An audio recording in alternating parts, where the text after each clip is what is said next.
Babareti, Gati Jato, Inanjati, Motiate, Inanjata, Yararke, Westbasti, Yararke, Kirugati, Yararke, Share Valesa, Yararke, Davalesa, Kia Gurba, Yararke, Gataliti, Sumanawe, Jatiti,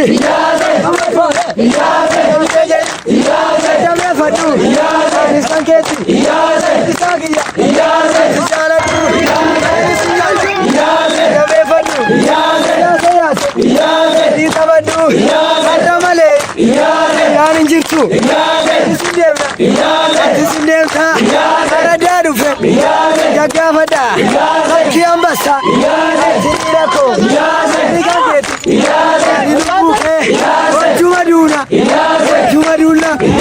Kia Gurba, Yasenjetu, Kisarafa, Yasejeri, Yaninjiru, Materaka, Alayada, Gasiano, Umonjera, Nana Yade, Oisinjeti, Rangangeyo, Ravichara, Raninjitu, Wadamare,